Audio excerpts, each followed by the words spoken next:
structure that new growth isn't occurring.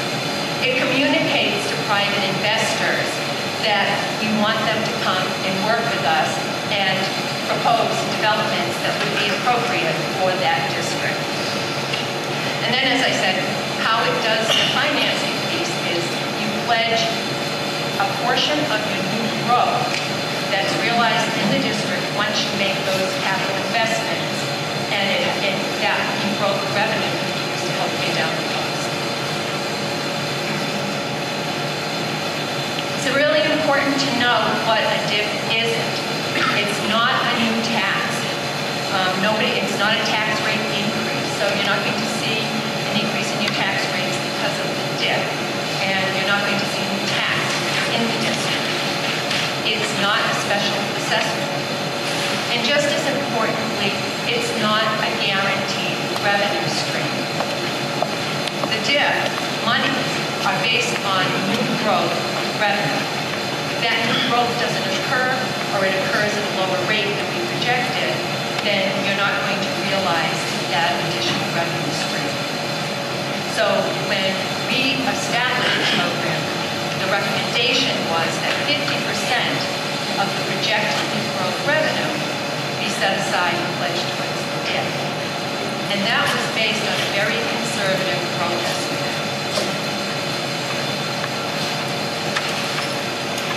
Why is Easton proposing a DIF district program, especially in the Five Corners district?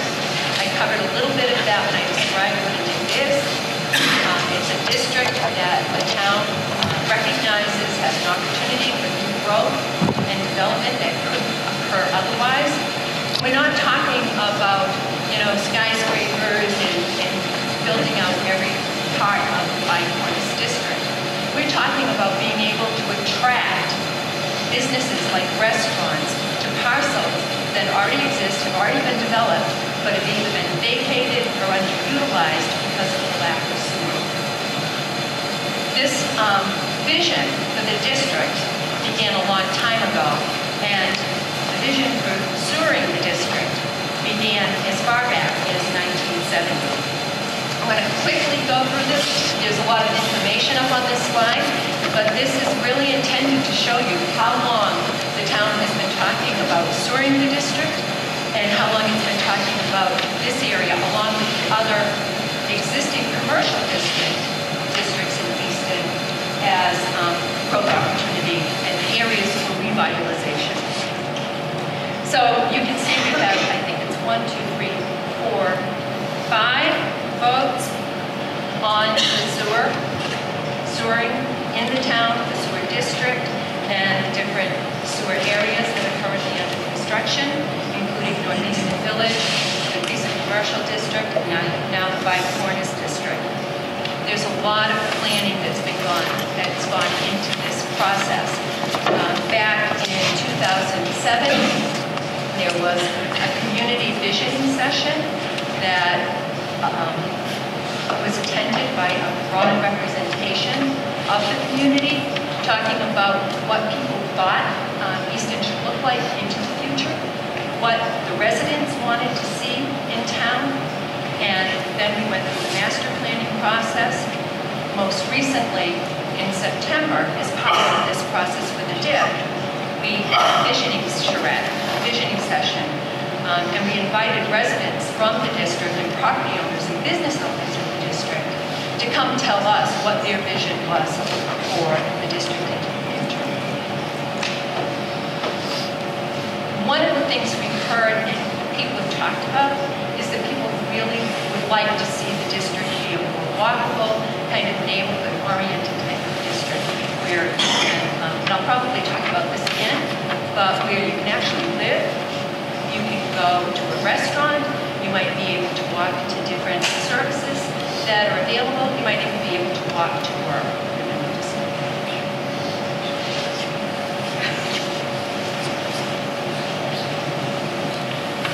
So another reason Easton's doing this is, the immediate benefit is to offset some of the sewer construction costs. I think a lot of you have heard that estimated betterment rates seem high, and the residents are concerned about that. If the DIP is adopted, the revenue that's applied towards those sewer costs will help to lower that. In addition, I just want to mention, because the fact that you establish a DIP district, it doesn't kind of restrict your funding options. You would still have the ability, it would go out for general municipal borrowing, any kind of mitigation funding. If we're working with a developer, we can continue to seek mitigation funds from that developer for the project that they're proposing, and we will continue to seek grant funding. Just recently, this past, I think it was past spring, the governor announced the Housing Choice Initiative, and there was some funding that was going to come along with that. Easton was an early designee housing choice community. As a result of that, we were able to apply for funding last fall and receive $225,000 in a grant that's going to help cover some of the design costs for the district. So again, the DIP is one mechanism, one financing tool that the town can use.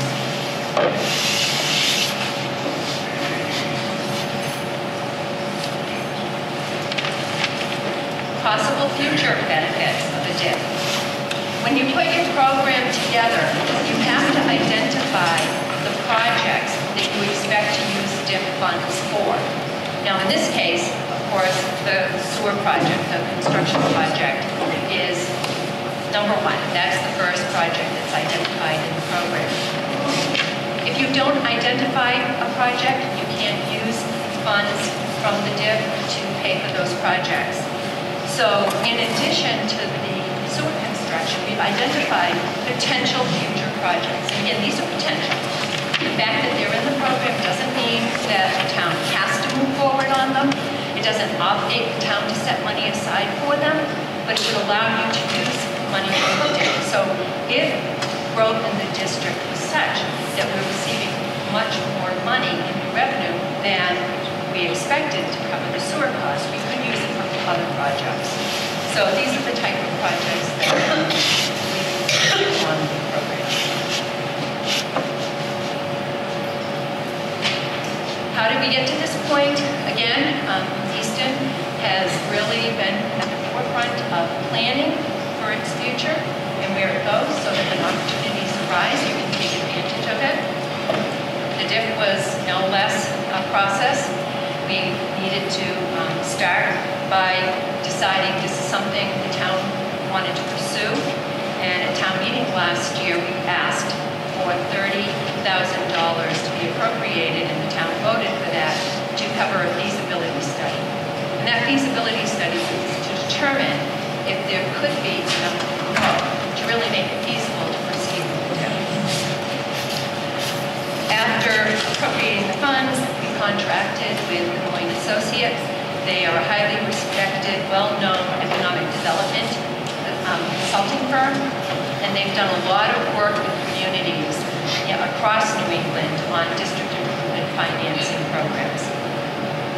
They conducted the feasibility analysis between July and October.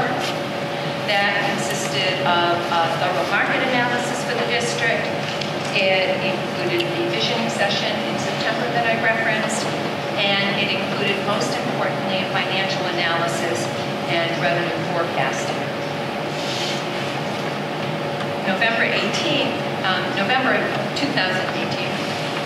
we presented the feasibility analysis to the Board of Selectmen, and the recommendation was to the board that there would be enough new growth, even at a conservative estimate of new growth, to make proceeding with the DIP worthwhile.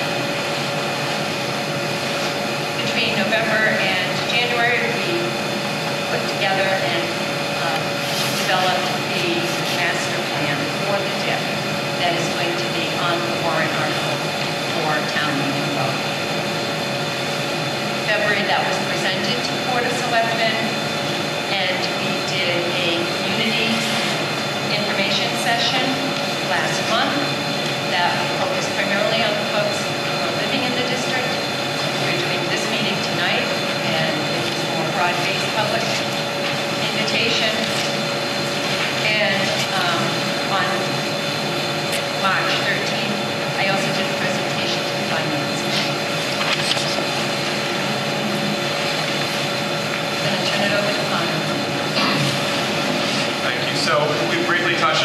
what the DIF is, why the town is considering it, and what we've done.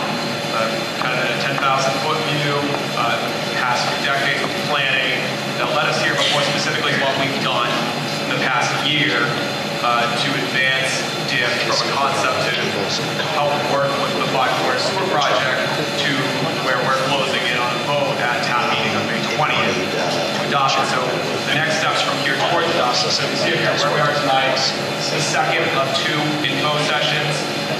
So when I say 2 info sessions, I don't mean that this project has been discussed publicly only twice. It has been reviewed many, many times before the Selectmen meeting. It has gone to the Finance Committee. I believe the Planning and Zoning Board has voted to recommend this. The Economic Development Council of Easton has voted to recommend the DIF. And so this is just one. This is another opportunity for us to explain why we are considering this. So from here, we already have the necessary warrant article on the town meeting warrant for the Selectmen to consider voting to recommend. That is likely going to be on their agenda for their next meeting, not Monday, but on April 29th. And again, as Stephanie has said, the Finance Committee has already begun reviewing that. From there, really the key step is that on May 28th, we have our annual town meeting at 7 o'clock at All Braves. And this will be one of the warrant article items. Will be to ask the voters of the town whether or not they would like to establish the Five Corners DIF.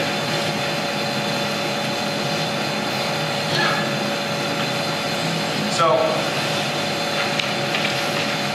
what would that mean? What would adopting this DIF mean for a town broadly? So, as Stephanie said, the DIF is effectively a revenue tool. There's a physical area associated with it. It's a Five Corners sewer district, but it's a revenue tool. It identifies an area where future new growth, or a portion of that, can help support important capital projects. So what that does is it would set the town up to have an identified incremental source of financing to support not only the sewer, which has a distinct benefit for that district, but other possible future projects. Again, it's important for folks to know that while there are other capital projects identified in the DIF plan, that just identifying them does not mean that the town is going to proceed to do them. They're aspirational. We would like to, but the money needs to be there to do that.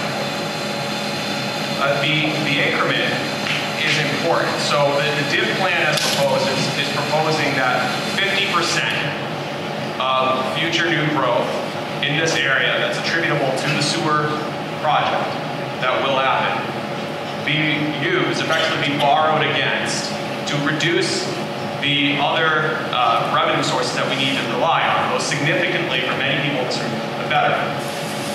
The amount that that program proposes, in this case 50-50, and the assumptions we make on growth are conservative, and they are necessarily so. As much as I find the concept of incremental future tax financing of bonding to be kind of fun and exciting, we are a government body. We need to be conservative because at the end of the day, if we overestimate the growth, if we overestimate what we can see happen in this area, we're going to bond, we're going to borrow money to finance a part of this. And it is important for me, and it is important for the Selectmen in the town, that we are making a conservative recommendation that we think can meaningfully reduce betterment, but not overextend the town's borrowing. Because once we borrow those funds, if that growth does not happen, we still need to pay for borrowing. So that's an important piece of the DIF. So, beyond the broader benefits, a possible revenue source for important projects, streetway improvements, lights that would help everyone in town. Almost nobody does not drive through that area. There's obviously very specific implications for folks living in the Five Corners Sewer District. And so, as we've discussed at prior meetings, and again here, this proposed DIF, 50-50 increment plan, estimates roughly 14 million in new growth over 30 years, half of which could be used to support the sewer project. So you take that half, which is just over 7 million, and once you account for interest and things like that, you could bond approximately 4 to 5 million to apply towards the Five Corners Sewer project. Many of you in this room are quite expert in the total project at this point, but that total project is in the area. There's still estimates because it's not yet awarded and built, $24.25 million. So a $4 to $5 million borrow meaningfully adds a pot of revenue to that project. And what we've estimated at the March 12th meeting is that the original per betterment cost between $28,000 to $32,000 per betterment would be more likely to come down into the neighborhood of $25,000. It was asked at the last meeting, and I think I'll just get ahead of the question tonight. That's not a magic number for the town. And when I say we, I mean all the leaders in Easton, the Selectmen, take very seriously that this is a real impact, and we will continue to look for other ways to support this project and achieve as cost-effective a betterment as we can. That includes going for grant money and things of that nature as well. We're not basically, I think somebody asked, the attitude was kind of, well, we got it to 25, I'm going to go home now. We know that that's not the case, so we're going to keep working on that. Can I just say one little thing really fast? I would like some more questions to be asked, please, because there's a lot of people who would like to. Thank you. So, timeline for the diff as it relates to town meeting and the estimated construction for the sewer. So tonight, we're over the Selectmen's meeting, another info session, we'll have a presentation from jail members of the community. Likely on April 29th, the next regularly scheduled Selectmen's meeting, there will be a vote for Selectmen on the warrant article associated with this. Town meeting is a big night. There's always important things on the town meeting warrant, but in particular, the diff is on that warrant. That'll be 7 o'clock, Monday, May 20th, at Auburn's High School. It will be ultimately, these diff things, as much as there's a technical, heavy focus on it, they're designed locally and they must be approved by town meetings. It's not an administrative pursuit or project that I or the Selectmen can implement. It needs to be approved by town meeting. So right now,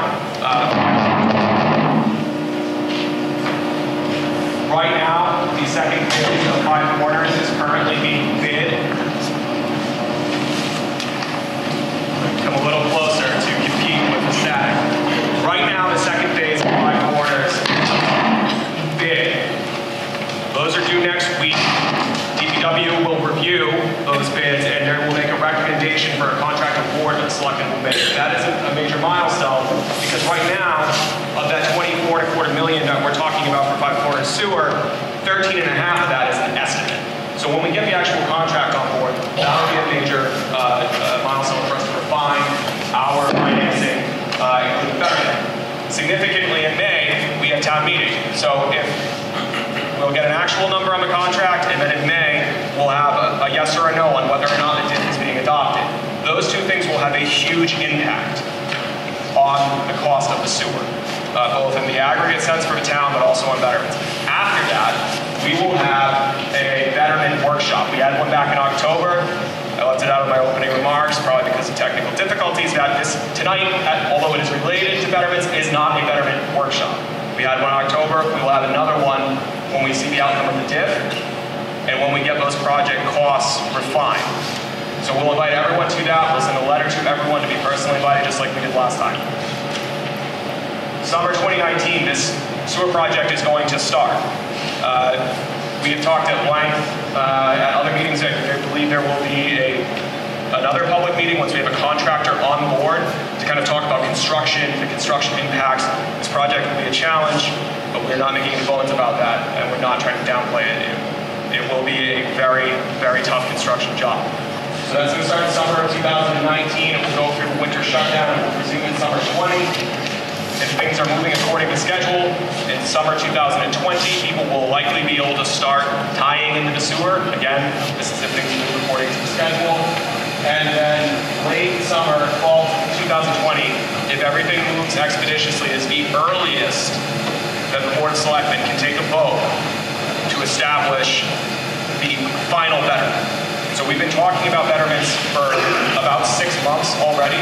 And as much as I can appreciate that it is probably frustrating to hear me say this, that number will not be final and cannot be by law until the project is done. So we will continue to refine that number. We've met with a tremendous tremendous amount of folks in this district, and it's been very helpful for me and my staff. We've met with condo trustees, we've met with business owners, we've met with homeowners. We will continue to refine that betterment estimate as the project goes along, but by law, we are not able to say this is the final number until the project is done. So if things move expeditiously, the earliest that final number will be voted will be the end of summer 2020, and the earliest you would see a betterment on your tax bill would be the January 2021. So that's where we're moving from here. I would ask that if you have questions and comments, you please wait to get the presentation. So in summary, the town has been working on sewer and economic development planning for over a decade. The district revenue tool is not a guaranteed source of revenue, and it's not a tax. It identifies a portion of future growth following certain capital investments like sewer that you can use a portion of to help pay for those investments. It demonstrates a commitment to folks who may want to invest in this area, but it also increases the town's likelihood and our competitiveness when we're applying for grants, which is important because grants are a significant opportunity for additional funding for this project. It could, if adopted, meaningfully reduce the amount of the sewer project that would have to be borne by betterment payers. It could provide additional revenue for other projects that we know are needed in this area, and we know not, again, sort of just a desktop analysis. We've had planning meetings with many of you in this room to identify other things that people would like to see in this area. It is a locally designed plan that has to be approved by town meeting. Again, that is May 20th. And the plan itself is not a permanent commitment. Town meeting can, based on annual reviews of the performance of the district, make alterations to the DIP if necessary.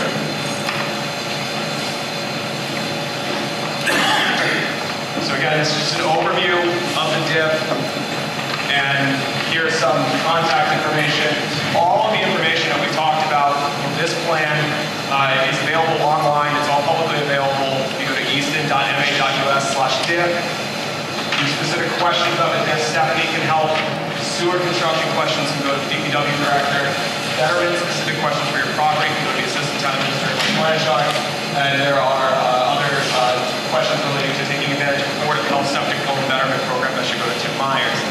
We are going to move into Dale's presentation, but there was at least one, I think, burning question if you want to. Okay. I have a question. Hi, everyone.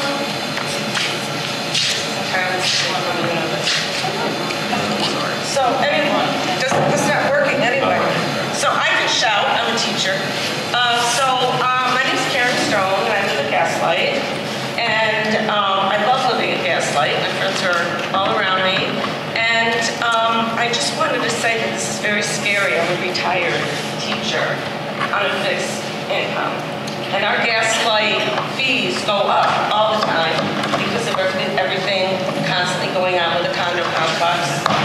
I've been living in Easton since 1990, raised my kids here. They're out of college, now they have their own lives. So I live with my dog and myself. And so my dog, it does not use up much of the water for the sewer. Although last night I made him take a shower with me because it's too expensive for him to take a bath. So, but my burning problem is that, and this doesn't have to do with this specifically, but there should be some kind of sliding scale for people. I mean, there are people who make zillions more money than I make, and yet they will have you paying the same thing, and that's what scares me. Absolutely. Sure, so on that note, and then we're going to go right into Dale's presentation, the town does not have the ability to assess betterments based on income. It's not a policy question, it's the law. The betterments have to be divided by proportional use based on property, not based on who is in it.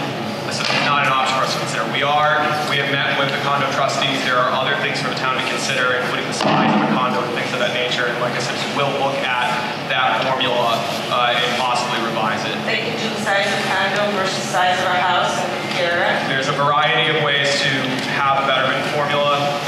One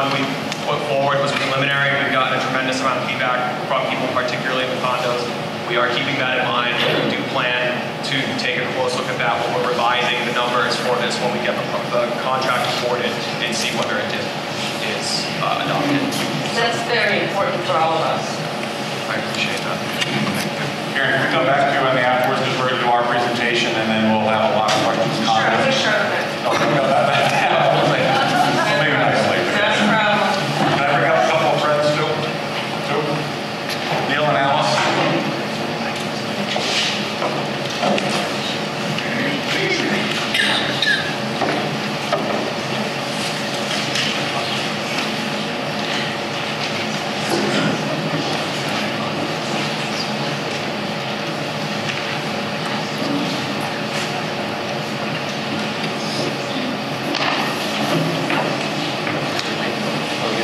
If you can just put a few slides for now.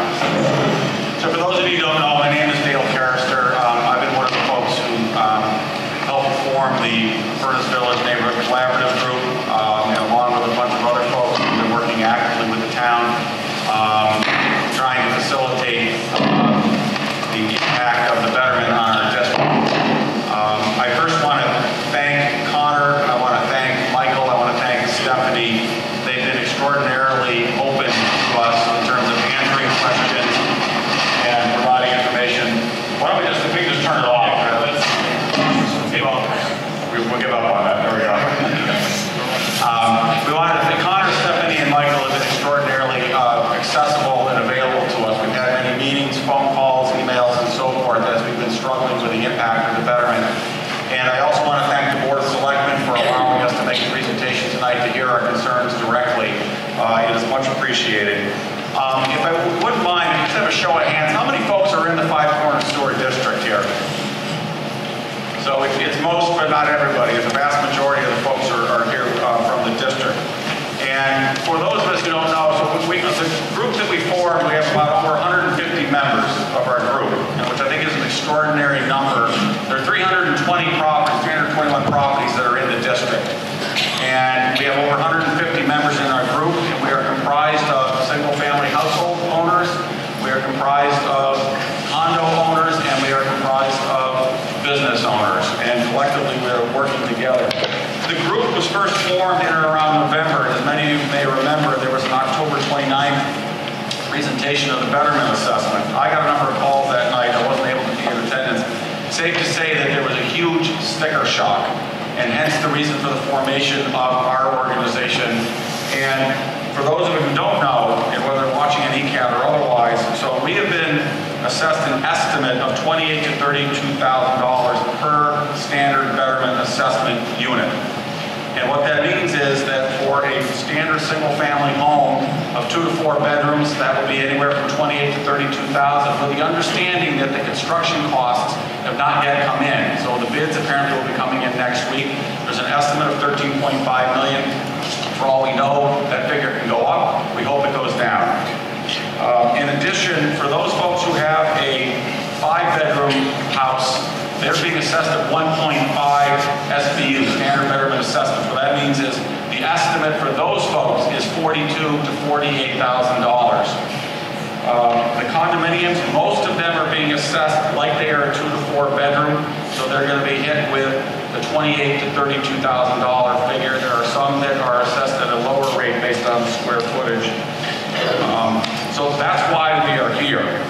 And we feel the pain from the other districts who have already gone through the betterment process, but to be clear on this, the estimates that we have are 50% more than those for the Northeastern Village. So that came in at 20,000, where we're looking at 30,000 for us as the midpoint. We are 20% higher than Queeset. So we're hopeful that folks in the other districts will be supportive of our efforts to try to get a little relief, frankly, try to get into the ballpark where the 2 other districts have been. If we can, on this slide here, we did a survey. We understand it's not exact. It's dependent on who responds to it, but Mary Landry, who's one of our fearless leaders, put out a survey. The Survey Monkey, we had about 84 folks out of our 150 who responded to it. We understand it's not precise, but of those amounts of people responding, 37% identified themselves as being fixed income. These are folks within our district. 26% identified themselves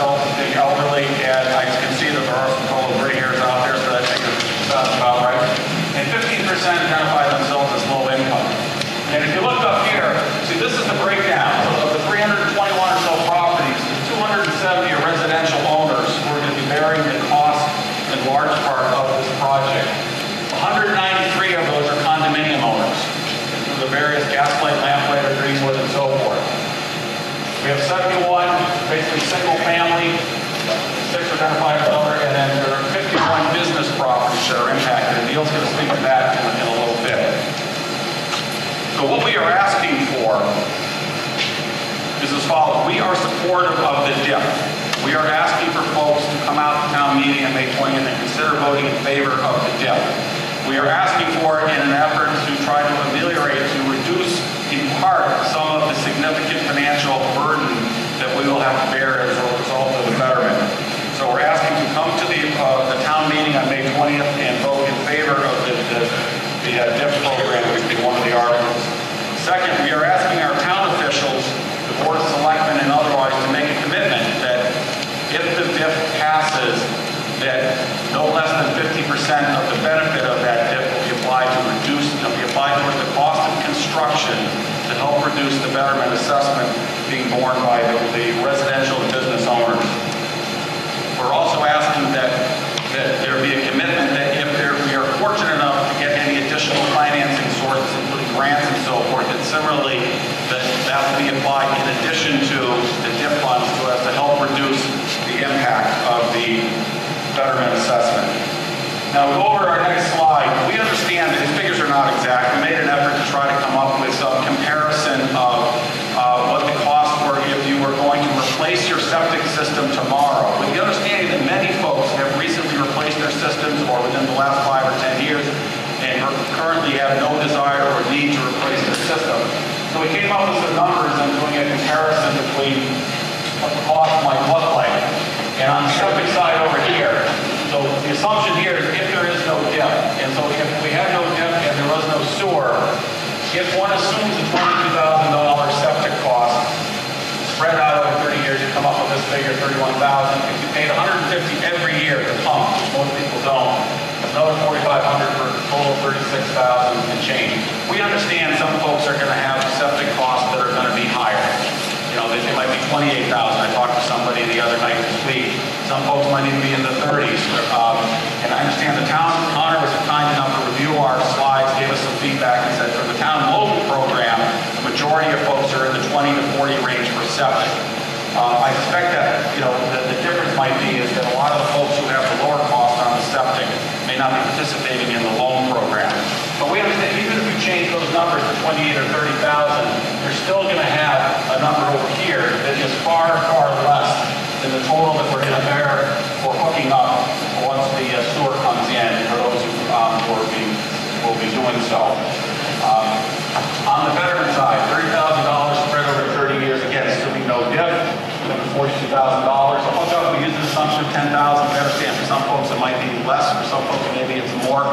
Given the nature of the layout of our district, that the properties are spread out a fair amount, so that they may be more on the higher end, but they could certainly be lower as well. Sewer bill, we used a figure that was based on a town slide from another presentation, assuming a 4-person household average usage. We understand this is not applicable for like condominiums, you know, generally which are 1 bedroom and so forth, but as an assumption, we use that figure. You could use a lower figure in the 600s, you know, if you average it out with the condos. But you're coming up with a pretty extraordinary number when you add the betterment, the hookup spread out over the 20 years through a loan to the town, and then the sewer bill paying this annual amount, whether it's $876 or $675 per year, it's still a pretty large number. The difference when you compare the two, $47,000 using these assumptions, even if you change those assumptions, you're still looking at a pretty extraordinary number of the additional cost that the residential owners and business owners are required to bear as a result of the sewer coming in. It's not a zero-sum game. Simply put, that's what we're trying to get across. I think some people look at, well, if my septic is going to cost me 25 or 30 and you're paying for a betterment, it's about the same. It just isn't. If we can go to the next slide. Even with the DIP, and if we assume that with the application of the DIP, that it reduces the betterment from 30 to 25,000, you run your numbers through, you're still looking at a pretty significant number here and nearly $40,000 number here. And again, if you change the assumptions, you know, higher cost of doing the septic and so forth, you're still going to end up with a pretty significant additional cost. So again, this is in part what we want folks to be making informed decisions, both for the Selectmen, the Finance Committee, and town meeting, so they have some understanding of the actual burden that folks are being asked to bear. I want to give one example of a situation, because clearly not all of those situations apply in every instance. And by way of example, there's one of our folks, one of our neighbors, who put in a new septic system at the cost of $12,000 in 2012. They haven't had to pump it since. They have no plan to hook up. They're a 5-bedroom house. They're going to be assessed at 1.5. So they're going to be paying $42,000 to $48,000, and they're not going to be hooking up to the sewer. So that's money that they're going to be paying in, coming in for the benefit of the general fund. And at the end of the day, what we're looking for is to try to just get some portion of some of the incremental additional tax revenue that will come into the town to help reduce the betterment for folks like that and for the other folks as well.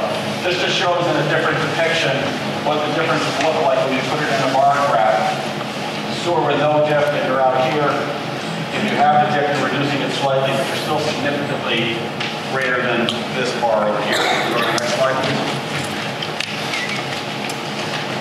So we did as part of the survey, and again, understand this is not scientific, but as people were self-reporting, for those who had the actual septic installation costs recently, where they were. So clearly some are in the lower amount, some are in the 15 to 20, and some are in the 20 to 25,000. Again, self-reporting, when we ask people, do you have any plans? How is your septic system? 22 identified that their systems were healthy. 3 said they expected to fail, and 3 in failure now. The point being is that everybody in the district is going to bear this betterment cost, whether you hook up or not. And from what we understand, there are a lot of folks who don't plan to hook up, but they're going to be paying that. And again, these are the folks that we're looking to get a little help for.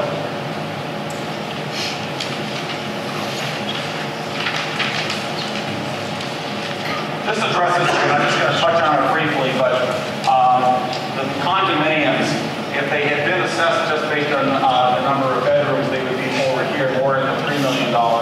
Using the square footage, the condo folks have had meetings with Connor recently this week, and said the meeting went very well. There's a nice dialogue going, and everybody on the condominium side is very appreciative of those communications.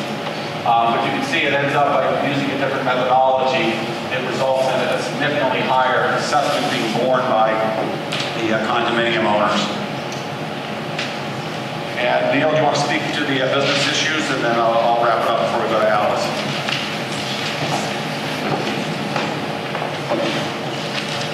Thank you, everyone. My name is Neil Levine. I own McGuire's, founder, and I also have a couple of houses on 106. And I'd like to speak to the town officials and the voters and everyone on the committees as to what a $30,000 betterment unit means to long-time established businesses in the Five Corners district.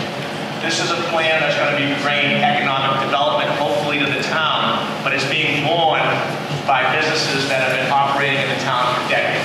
And if you start up top with R1 Bank at $60,000, and you go all the way down to Target at $1.3 million, in excess of $1.3 million, there's a lot of money and a lot of faces in between the banks and the big corporations like Target.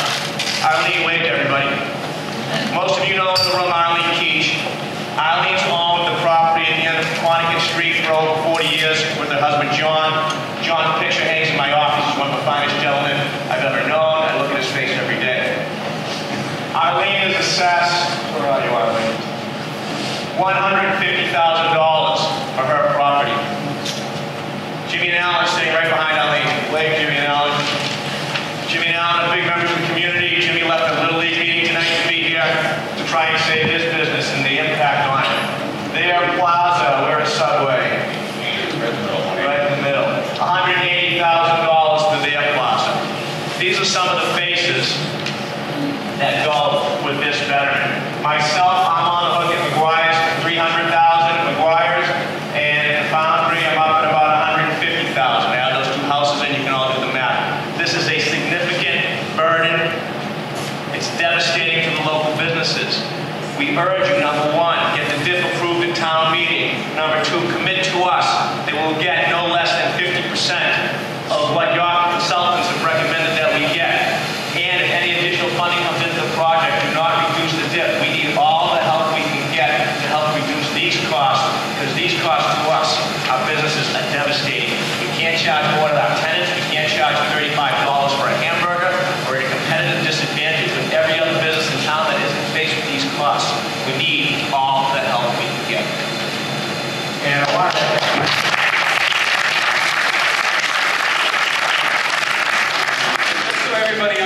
stands as well, these costs here are just a betterment. It doesn't include the actual connection and other costs associated with it. So that can be borne by the businesses regardless of whether they hook up or not. If they hook up, then they're going to have the additional connection fees, bringing in a private contractor to do that work as well. So in summation on this, the town in large part is doing the sewer project within the Five Corners district as a way of additional economic development. That's great. We want to generate more tax revenue for the benefit of the town. No question about it. This is one of, if not the largest infrastructure project that the town has undertaken. You heard Connor talk about a $24 million cost. Some of that were Avalon funds paid before. There's $5 million that the town is using as a reserve because then they're going to have a right to sell privilege fees for some of the additional development going forward. And the hope is that the town can recapture that $5. Certainly there's some risk that the town doesn't recapture all of it, but the expectation is that as additional development happens, they can sell those privilege fees.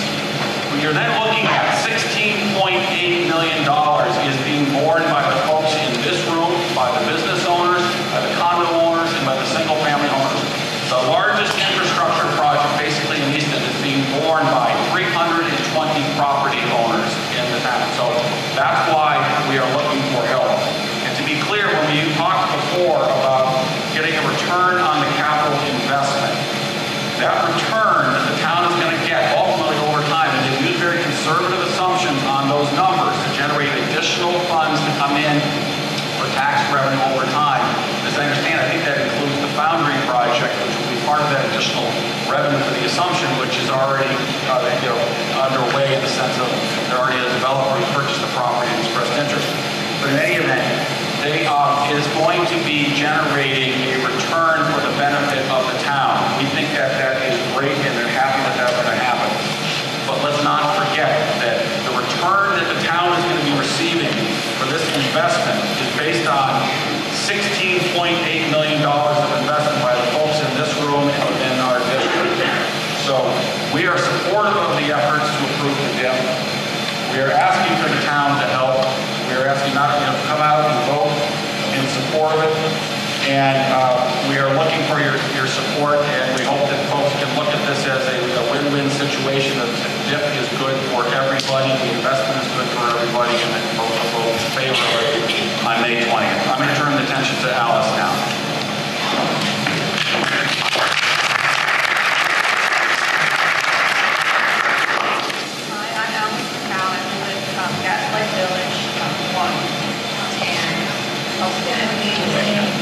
I was asked to speak on behalf of the condo associations. As you already heard, we're working together cooperatively with the Furnace Village Neighborhood Collaborative as a group to reduce the betterment for everyone, businesses, the homeowners, and the condos. And as you can see by the numbers, there are 193 condo units alone in the Five Corners district. That includes the two different Gaslight, Village 1 and 2, Easton condominiums, and Greenwood. Our condo units are mostly assessed as one bedroom, yet we're being assessed the same as a 2 to 4 bedroom home. A lot of our residents are elderly and low-income, fixed-income people. We've sold our homes, moved to the condos to spend the rest of our lives. We're young families, or young married, moving in the first home. Single people looking to live in a community and not out by themselves. Our condos go for under $30,000, and it's really a burden for us to come up with $30,000 at this point to pay for the betterment. Our condos have larger septic systems that we will be replacing. We are looking forward to having the sewer. It really will improve. A lot of our different sewers are getting older, some just like he's stating, some have failed. But this cost, because it's not just, like Dale said, the cost of the betterment, we have to take the cost to tie in we have to dig up our old septics, and we have to hope that all our infrastructure that's already built underneath connecting our condos will suffice, and we can just connect from our septic connection to our homes. And we're right now in the process of finding out what that's going to cost us. So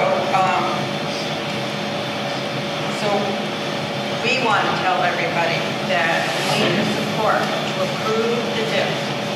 It'll just be a beginning to bring this cost down that's reasonable. We don't mind paying our fair share, but the burden of the price right now, we can't handle. We'll try to sell our condos. People will want us to pay them off. We can roll it over to someone, but that's a lien on your home. And the condo market is tough.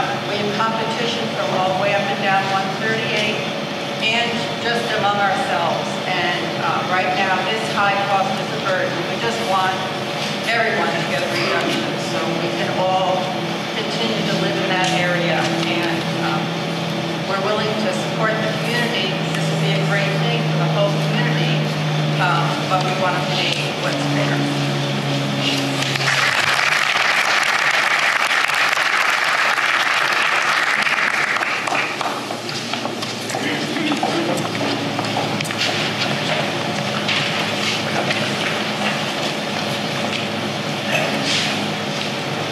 Very much, and the presentations were great.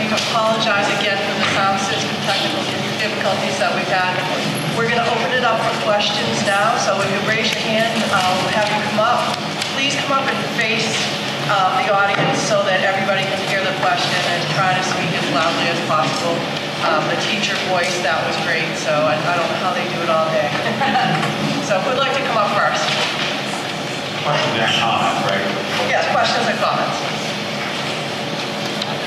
And just remember to introduce yourself with your address for the record.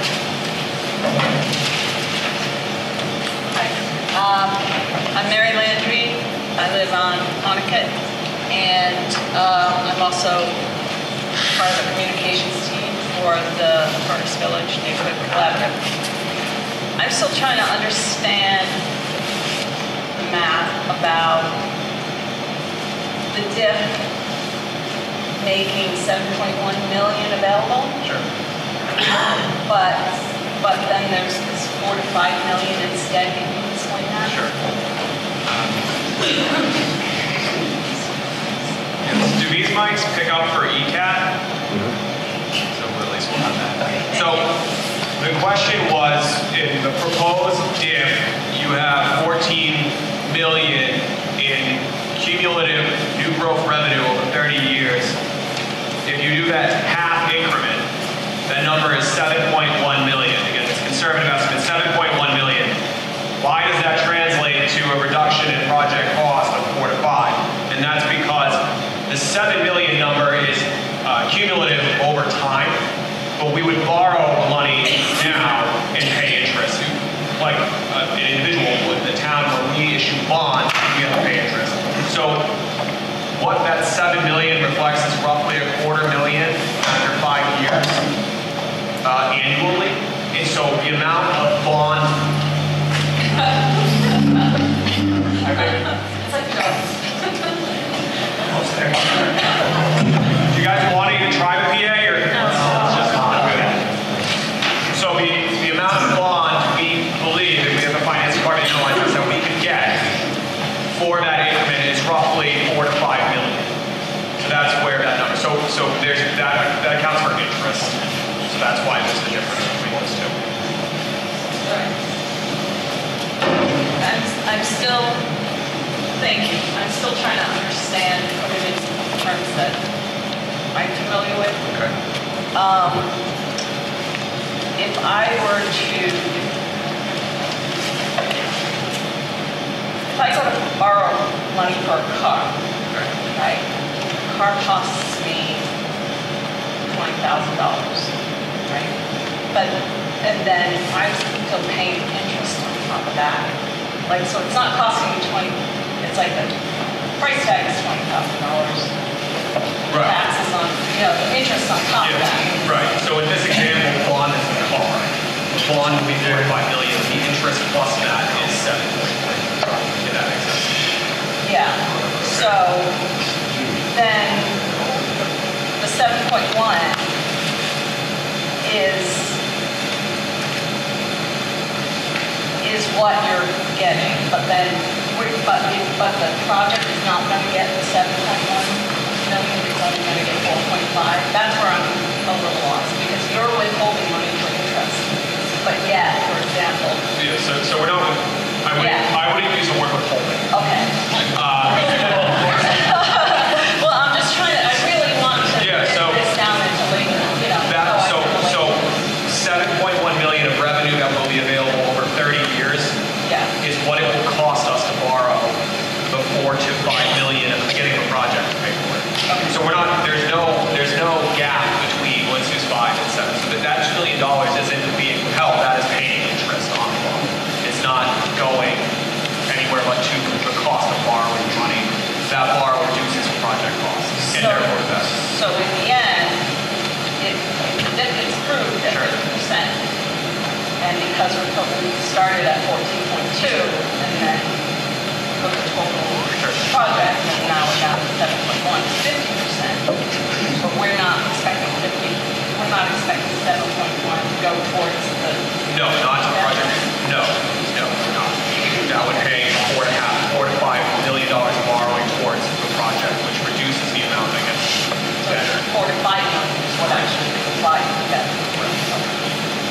All right. Thank you. Other questions? Is John Worley here?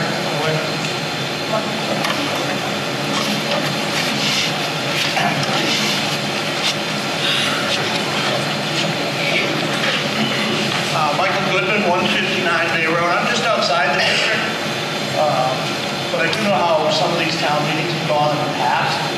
I'd like to respectfully request that we move the warrant article from number 33 to number 1, 2, or 3.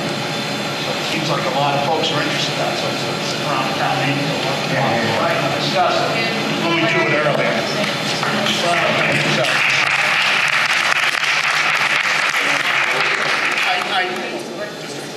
Or later, what number? It's somewhere in 15. It's with the other financial part of this. Could we perhaps get that moved up? I know we have another selectmen's meeting, but we're going to do that in advance rather than doing it before a town meeting to go on the order. It seems like this is just a small representation of the taxpayers of the town. I don't think it's not too burden for the board itself just to move the item. So, you know, a lot of folks are out there, a lot of folks got to work early in the morning. People involved in the process as possible. Michael, did you see it as the 33rd article? I did. I just want to correct any misinformation. No, I put it very well. Okay, I knew it wasn't the first, it's 5 or 6. And again, having said the meetings. No, I appreciate that. I just It's wanted an to important issue. correct if it was error out. Yeah, no, I could have definitely. But I know it wasn't. 17. Thank you so much. Well, John.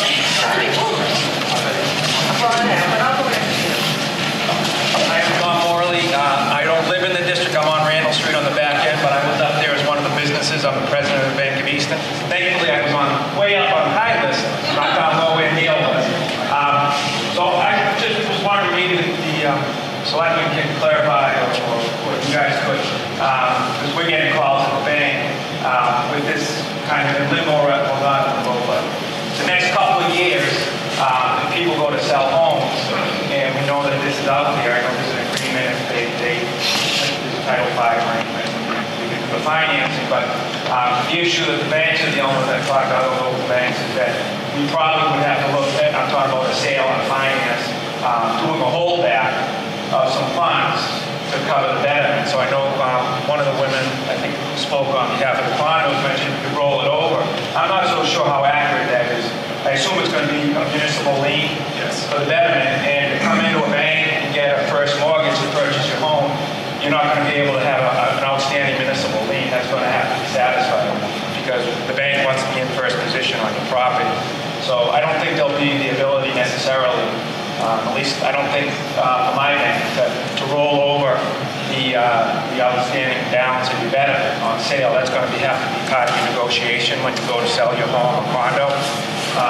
But in that interim period where the betterment hasn't been identified and assessed, and if someone goes to sell their home or their condo, the banks are going to know that this is coming down the pipe.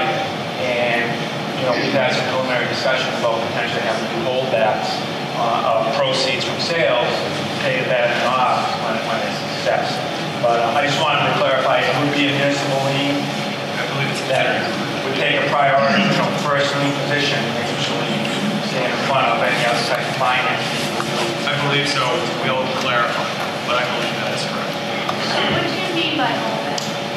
Meaning, if you sold your condo for $200,000 and we think it's going to be a $30,000 betterment, we're going to hold $30,000 from the proceeds. If you're selling your home to Connor and he's coming to my bank for financing, we're going to hold back $30,000 of that loan, or we're going to. So you're not going to get the full $200,000. We're going to hold $30,000 to pay the betterment. So that's why it's going to have to be part of the negotiation on it. But I think to that point, there are several unit owners that have sold at Gaslight 1, and they've been very lucky because they sort of skipped by that conversation. But I do know, but now it's kind of out there, and you know, I spoke with North Easton Savings Bank. They would absolutely make you pay off that. Yes. So it's almost like you're better off just selling now before it starts getting crazy. Because ultimately, you'll let your payment $3,000. So when that's a conversation, $5,000, whatever it is, that's the conversation that's important is, do you sell now with that risk, or do you sell later with a greater risk? The other issue, and we researched it, a lot of them, especially in the condos where it might be first-time home buyers or retiring on a fixed income who doesn't have a big down payment. If you're not putting 20% down, I'm sure some people in the room must have heard of private mortgage insurance. We're not able to get that with the municipal lien fund for the betterment. So you're going to need 20% down. People who are looking to buy, get the financing for a condo or a home, we couldn't do 10%. You go out and get private mortgage insurance on those loans. We've already had talks with a couple of the larger national companies that offer that private mortgage insurance. So financing, use a very banking term, is going to be a conundrum for a couple of years. Well, right, because the betterment, I know we're all talking about it in quite a long time in advance, but it does not exist as a lien until it's voted. Right, so I But know that there's the issue of if you're not making people pass Title V, right? I believe Director of Health can speak to that. Good evening, Joey. So I could just, so if there was a septic issue and someone was selling their house, again, the holdback, just to explain, if your septic there when you're selling your house for $250,000 and there was an estimate that was going to be a $25,000 repair to your septic, we would hold back $25,000 of the proceeds and it would have to be used to pay for the septic for the person who's my customer who's buying your home. Good evening. I'm Kristen Kennedy. I'm the Director of Health and Community Services, and I can speak to what Title V says, and it doesn't completely contradict or support one way or the other. So Title V says, in order to sell your property, you have to have an inspection done. It doesn't say who has to pay for the inspection. It doesn't say who has to facilitate the repair. It just says you have to do an inspection, and if it fails, the system needs to be repaired within 2 years of discovery. The banks are looking to protect their interest, and they have, as John has just explained, their own take on the whole thing. Within the sewer district, Title V does provide a couple of different scenarios. If a system is going to sell within the sewer district and it passes, things go on just like they normally would, sans the issue that he was just talking about as far as the potential for the betterment. If a septic system in the sewer district fails a Title V inspection, Title V does give the property owner and the parties involved the ability to enter into an agreement that in lieu of upgrading the septic system now and spending the $20,000 to $30,000 to $40,000 to do the repair now, and that amount of the sale as well, an agreement can be entered into that is transferable, that allows the person to just wait until the sewer is available and to tie into the sewer. I don't know if that answers. Well, that's right. I mean, from a state standpoint, we can't give you the as long as they're satisfied with Title V rules. We have to abide by the Title V, just like the Yep.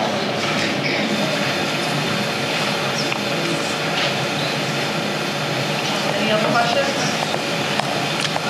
Okay, go ahead, come on up. I'm assuming it's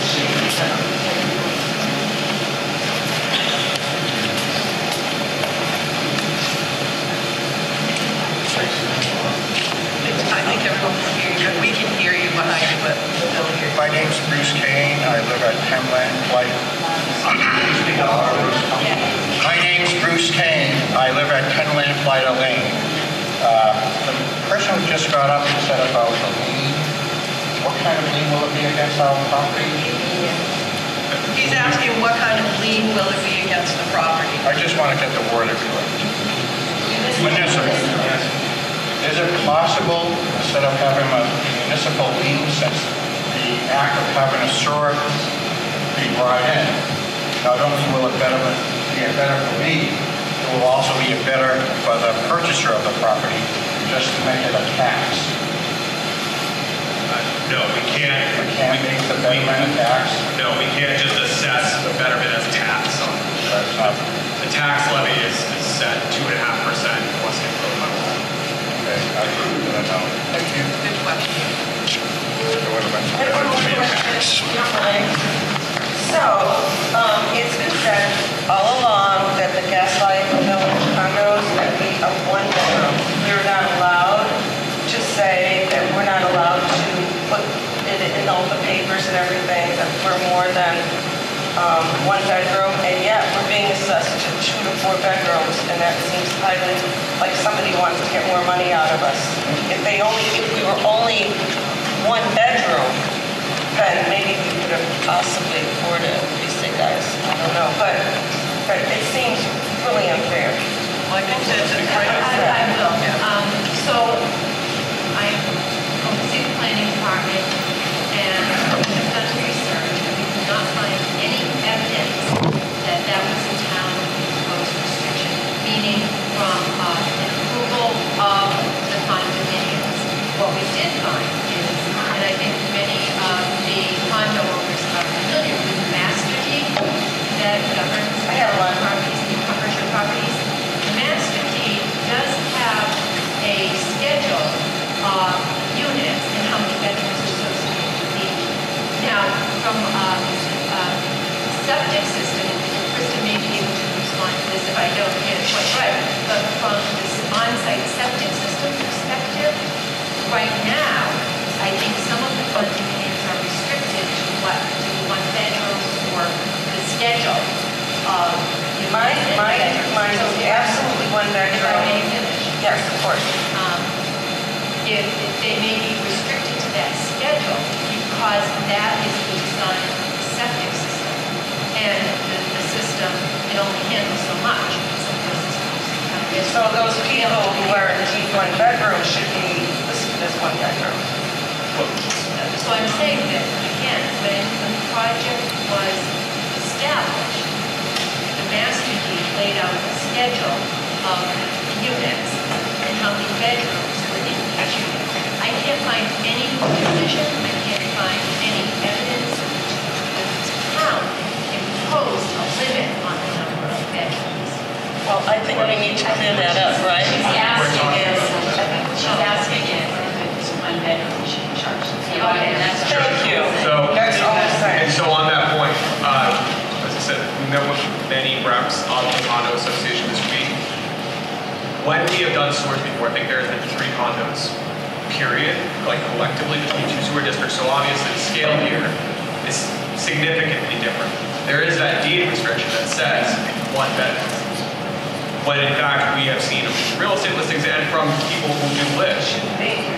Because we're assessed by the Dartmouth Group. If we dare put more than 1. Okay, if I could please Okay. finish. So people who, members of these condos have indicated that some of these are used as more than a one bedroom, whether you call it a den or a bonus room or something of that nature. So because we were not able in a preliminary assessment to go in and look at every single one, this is a preliminary formula that tried to account for the fact that it was not necessarily reliable to just say, okay, every single one is a one bedroom. And in fact, the water use does not necessarily match that.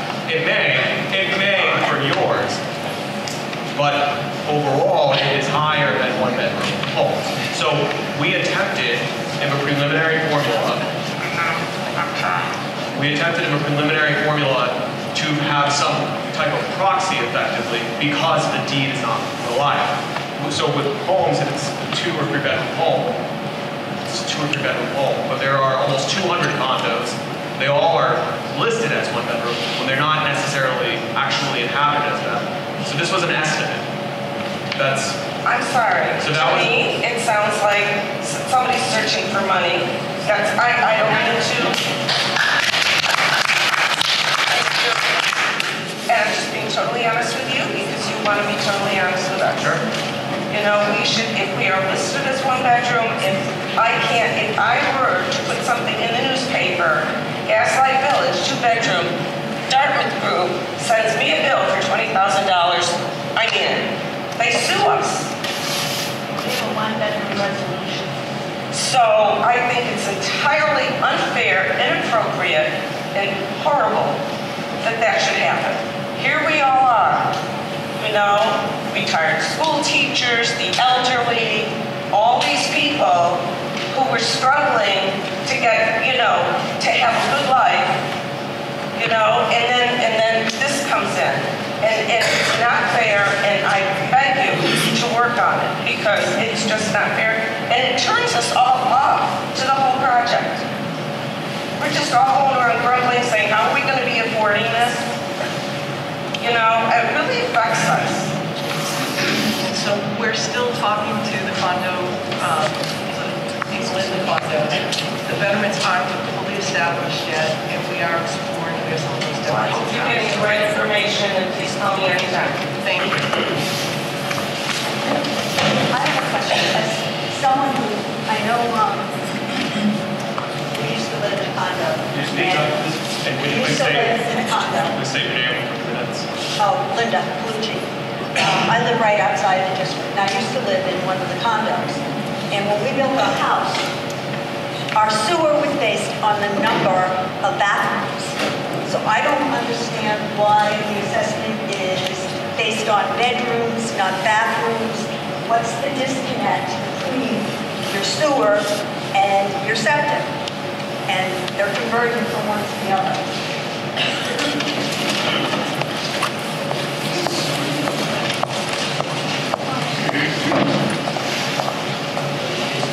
Hi, me again. I don't know where you got your information, and I would love you to look at your septic plans. Yes, well, septic designs under Title V are based on the number of bedrooms. And if you stop and you think about it, as to if you have 1 bedroom, you probably have 2 people at the most living there. You could have 6 bathrooms. You're not going to produce anything more than what 2 people will produce. That's the logic, and septics across the Commonwealth are based on the number of bedrooms. Bedroom also is a definition that doesn't quite jive sometimes with the realtor's definition of a bedroom. The bedroom is greater than 70 square feet. It affords privacy. It has a window and an electric plug. That's basically it. It has nothing to do with closets. We hear that argument all the time too. I have a room with no closet. How can it be a bedroom? It's greater than 70 square feet. It affords privacy. It has a window and an electric socket. It's a bedroom. Sorry? Yes. That's, yeah, minimum standards of unit habitation, yes, absolutely. But I'd love to show you your septic plan if you want to come by the office and we'll go by the number of bedrooms. Yeah.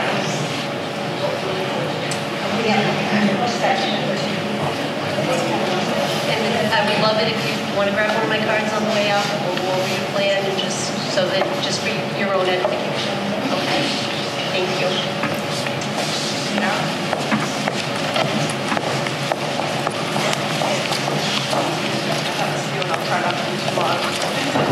Carol Heffler, I do not live in the district, I live in the first district. And they're not left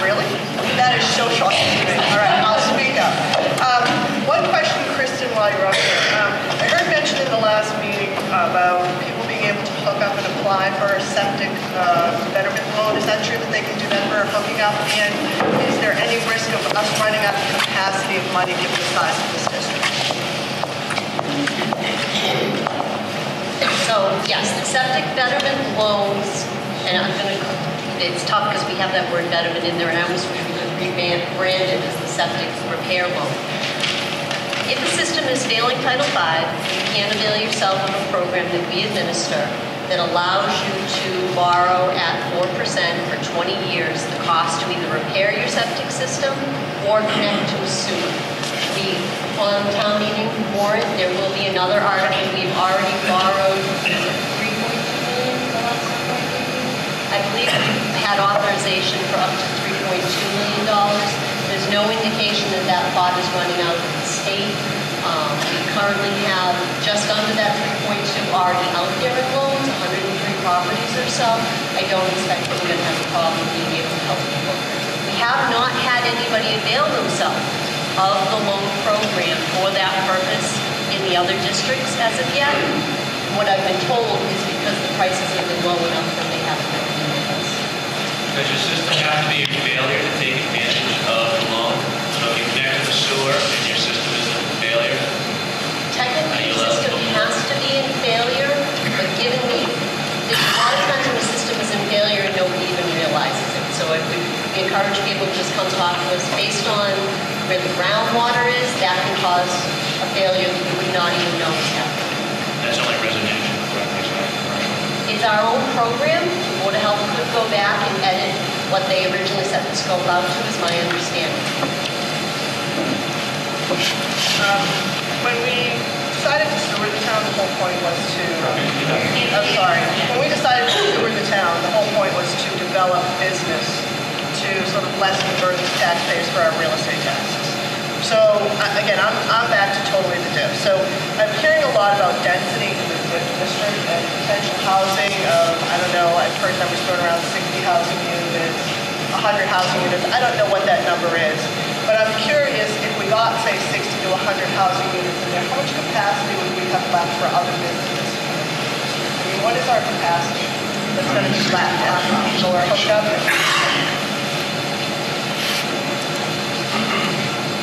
Good evening, I'm Dave Field, Director of Public Works. We have 165,000 gallons capacity that we purchased through Mansfield, so we have plenty. We anticipate using about 100,000 gallons with full build out under this project. If I could clarify, the 35,000 is for Avalon in addition to the 100,000, or no? Is that included with the 100,000? In the 165,000 includes everything. Yeah. But yes, 100 or so includes Avalon right now. Oh, it does include Avalon. Okay. So, I'm just curious on the details of the DIF, and I may have gotten some answers tonight. So I'm looking at page 23. I don't know if you want me to hand this. Who would like to see this to answer my question, so the numbers question. I'm just trying to understand, if I look at that calculation, that's really what the like 14 million.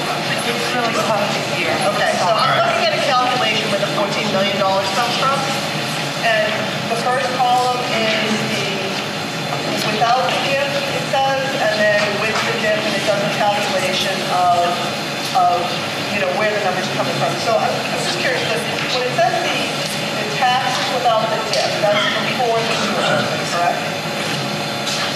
That first column? Let's put this together. Okay. All right. I wish you could all see. We need a pointer. So this column here, no DIF. This is saying that this is what our... I believe that is the existing tax revenue of the district. Okay. Okay. And then this column, the second column, is the total receipts. It says with the DIF, right? Yes. So this table, this is available online, it shows the part of establishing the DIF. Stephanie mentioned there is a feasibility study. As a city or town, you cannot just say we have an expensive project, we want to help with putting a DIF here. You have to do a significant amount of due diligence, and part of that is you have to get through the assessor's office a certified assessment of the existing value of all property in the proposed district and the estimated tax revenue with today's tax rate of the property that's in that district. So what existing revenue. And then you have other columns that show an assumption of with the dip and development burden, which is the second part of the sewer. So it makes assumptions on what kind of new growth could we reasonably anticipate if the sewer goes in. And that ties into some of the projects that you alluded to, things that there's been interest expressed on for pieces of land that are currently vacant, underutilized, zoning is in place. And then it shows what the increment half of that growth cumulatively through those first 5 years would be. So that gets you to the $250,000 number that I alluded to earlier, with basically being $250,000 annually being a sufficient amount of funding to pay for a $4 to $5 million bond towards the sewer. I know that that is probably impossible to follow verbally. I apologize. Okay, so the increase here, Connor, just to be clear, is this after we pay the debt service? Or, so this is, it's a revenue plan. Yeah. So this shows 50% of that projected new growth revenue at just under $250,000. And what that is saying is that it's projecting that there is a $500,000 of new growth. Okay. So then it does not obligate, it looks at that and says, okay, if you earmark half of that as your increment, that is the money the town has to then use to buy that bond for benefits. So I mean, that. Okay, so is the debt service paid before money goes into the DIF or the debt service on the borrowing? So we're borrowing money. It depends on the phasing of borrowing. Okay. So town meeting, I believe in 2015, 16, 17, and 18 appropriated authorizations. So for any sewer project, you obviously pay the contractor what they do for work. So we borrow, and we seek authorization. So those town meeting warrant articles are borrowing authorizations from town meeting for the town to borrow. It lists a ton of different financing sources using state revolving funds. I'm not being clear on my question. Okay. I'm sorry. So when I'm talking about we're going to borrow money that we're then going to use to decrease isn't that going to be used to decrease the betterment? Essentially. Correct. The idea is, so we have an authorization to borrow the entire cost of the project already today. We have certain types of cash and mitigation funds that we will not borrow, obviously, save on that interest. We are going to borrow the cost of the project, and then we, through the finance department, will need to, once we have more of the information about these project costs, refine basically, okay, what of that borrow do we anticipate to collect in betterments, and what do we want to pay of that borrow with this increment? And we're projecting that to be $246,000. Does that make sense? So we would borrow, and in the future, use everything. I'm still confused. I'll call you because I don't want to get too detailed on this. I think people are ready to kill me. But let me ask you this. This seems to indicate, this chart, that this $14 million in growth we would not have if we didn't have the DIP. But that's not true, right? Because we would have DIP and development program. So development program the includes the sewer. So really, we would probably get this from the sewer regardless. Yes, and the DIP is clear on that. That's a revenue projection we assume based on the sewer. Okay, I just think there's some confusion that people think we're getting an additional $14 million by doing the DIP on top of what we get from the sewer, and I think that's a little unclear, just in the general public. Okay. So I want to be clear. So to be clear, that is a projection of a conservative projection of likely the cumulative impact of 5 years of growth following the sewer project. Yeah. The DIP, and I apologize to anyone if I haven't been clear enough, this is kind of technical. I believe on my part, the selectmen part, we are not trying to mislead that the DIP means more money than the sewer. The intent of the DIP, the primary benefit of the DIP, first and foremost is to reduce the cost of benefits. And I proposed a hypothetical question to you that I'd just like to share. You may not like that I'm sharing it, but for those people who really think that this is a terrible deal for the people in this neighborhood, which seems like it's very tough pill to swallow, and I have a betterment myself, so I know. Hypothetically, we could do this initial funding, we could lower the betterments by the amount that we're looking for, and then potentially not do anything else in this district and just let any other growth flow back to the general fund, if that's what the town so chose or so voted. Meaning that if people don't vote for the DIF, any money that's realized in future revenue goes right into the operating. No, I think what Carol means, right. I think what Carol's asking is, so you set aside 50%, you pledge 50% of the new growth revenue for the DIP program, and you're going to use that money every year to pay down your sewer, the sewer debt, okay?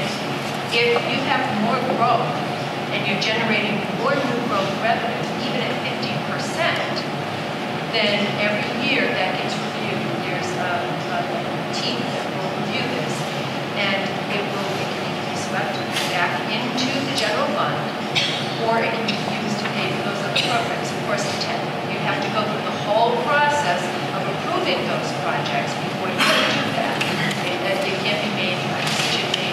Right, so town meeting would have the option on any of those projects? Yes. To say yes or no, so that there is a possibility that for people who are struggling with this a little bit because the money comes out of the general fund, that there's a possibility that town meeting could vote to only essentially fund the amount that would reduce the betterment. That's right. So again, at any point in the future, you can go back to town meeting and recommend the program. And if you can you dissolve the DIP before the end of the third year? No.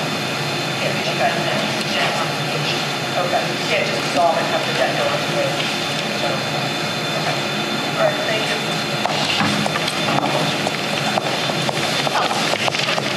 This is just a quick comment and a question. I mean, a request. Yeah, my name is Kathy Powers. I'm at Greenwood Village. For the Betterment Workshop that happened in last October, the notice that I got was postmarked November 1st. So that made it hard to attend the workshop that already happened. So the Betterment Workshop is going to happen in the summer. Can we make sure to get notified of that beforehand? Yes, and other people were. That must have been a mistake in what you got after the meeting. So I'm positive we sent that mailer in advance. There was an invitation that may not have made its way to you.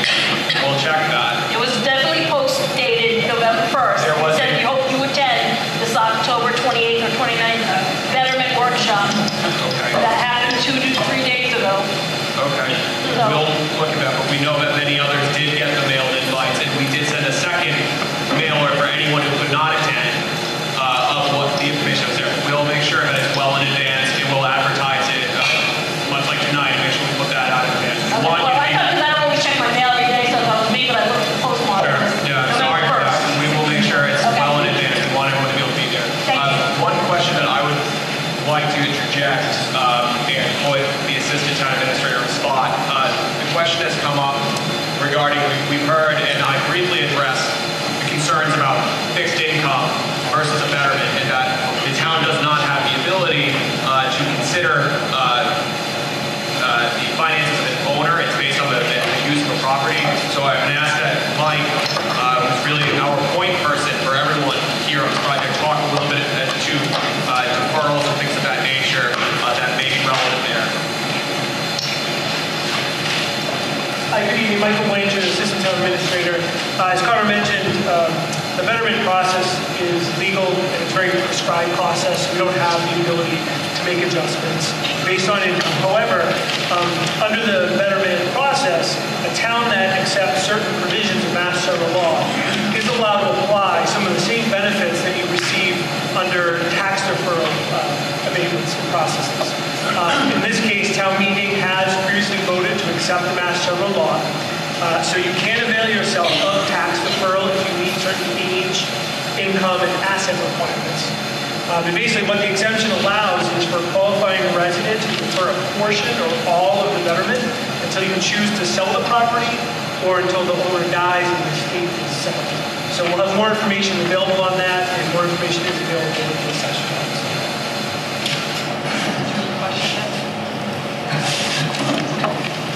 My name is Nancy Favreau. I live in Gaslight Village, and I've been listening to the meeting last month, and I'm sorry. A little slower. One of the things that I keep hearing is that we're eligible for 50% of the DIP, which technically we don't, but that's fine. I understand that. But we also keep speaking to the then that does not exclude us from being able to get additional funding. That being said, does the additional funding filter down to us little people, or does the additional funding go directly to the town? So there's a few different pieces there. So on the increment, so because of the project timing, the town is going to need to borrow to pay for this project as we're building it. So we're going to make assumptions, educated assumptions based on this finance projection. And we're looking at that $4 to $5 million borrow, as I said, that we anticipate can be paid by that DIF revenue. The other half of that revenue is programmed to go to the general fund.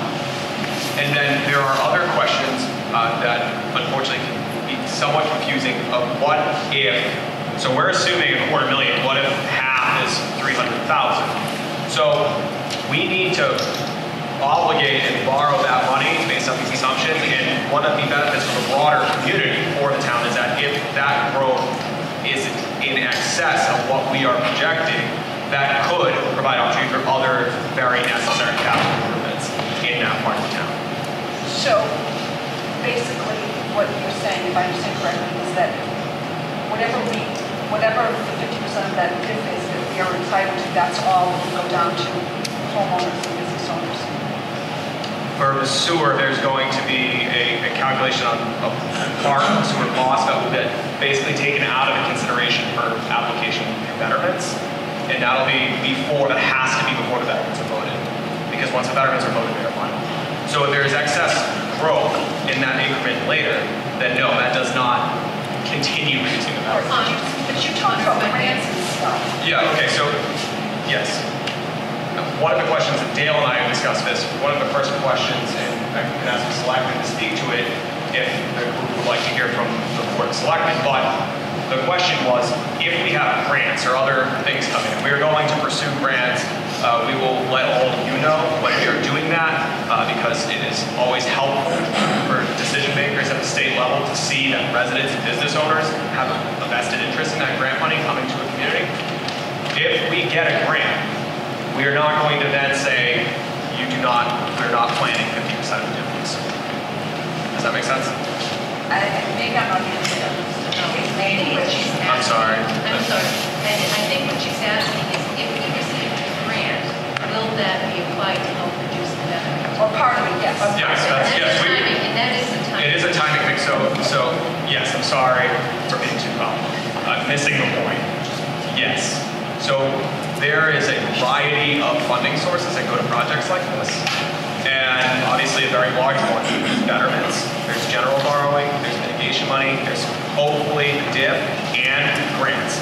We have received about $250,000 in a project this size. It doesn't make a massive difference for you folks. We are going to continue to pursue grants and work to bring that betterment number as low as possible. So again, the $25,000 number is an estimate. It's not a magic number that we can't go to meet. But just at this early stage, it would be not fair of me to you and your neighbors to over-promise on it. So we're going to pursue that money and hopefully reduce the number. Well, yes, the betterment gets voted at the earliest, at the end of the construction cycle, at the end of summer 2020. That gives us this summer, again, to pursue additional grants and possibly a part of the next year. So we're going to keep going at that. And there's a big grant program, next Mass Works round, which is the one where you can get millions of dollars. That is in August, the applications for that, and they usually make the announcements on that like towards the end of the year, beginning of next year. So we'll definitely look at that. And that is one of the benefits of the DIF, is it does make you So one of those biggest grants, frankly, the largest one that we are going to pursue is called Mass Works. That is an economic development grant administered by the state of Massachusetts. Easton has been successful in receiving millions in Mass Works funding before. We sought that funding last year. It was a competitive round. We were not selected. We're going to build out that grant application package again. And one of the things this year that hopefully will also be a major differentiator for us is that hopefully we have a DIF established.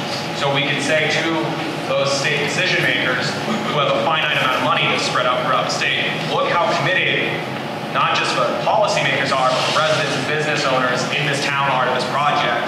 And so we will be going for that grant again in the summer. And again, we'll communicate with all of you on letters of support and things of that nature. So again, the $25,000 number, it's a conservative estimate. We are trying to be responsible, not overpromise. This is hard enough. We certainly don't want to be in a situation where we're talking about going, instead of 32 to 25, the other direction.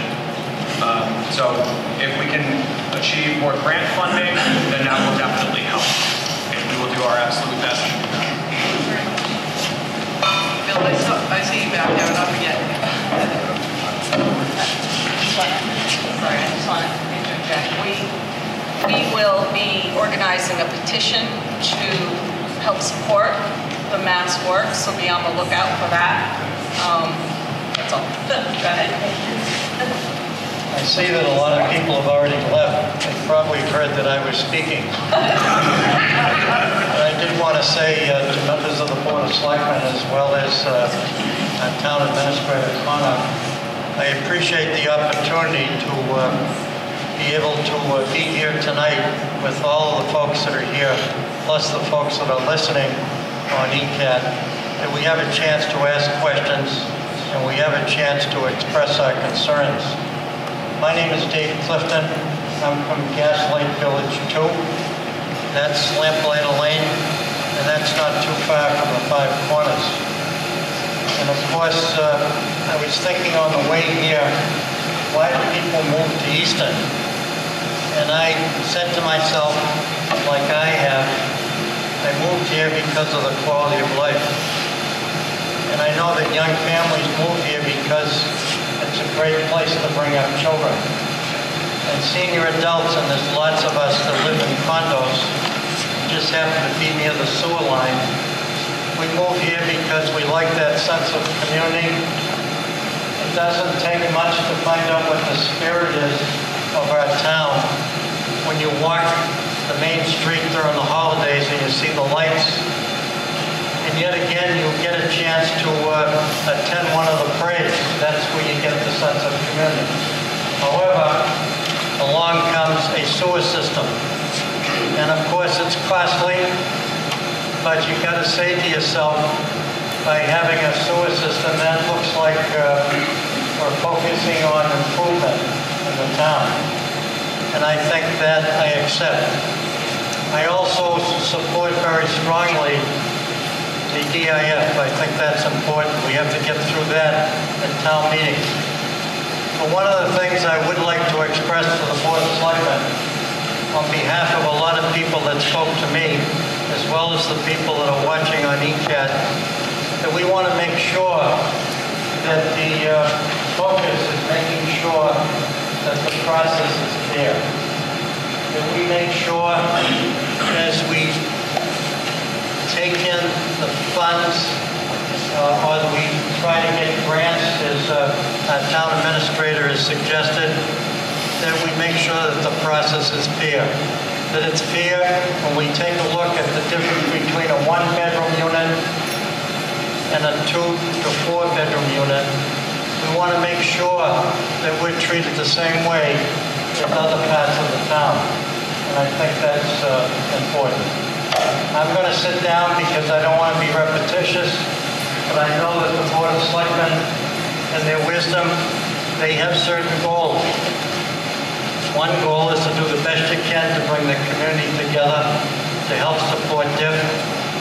Another goal, certainly, to do the best you can to make sure that people don't move out of our town, that they stay here and that it's affordable. So with that, I thank Connor for sitting down with the people in the condo units. It gave us a chance to find out the real story. And I thank Dale for his time and effort putting that neighborhood group together, and it's very much appreciated. Thank you.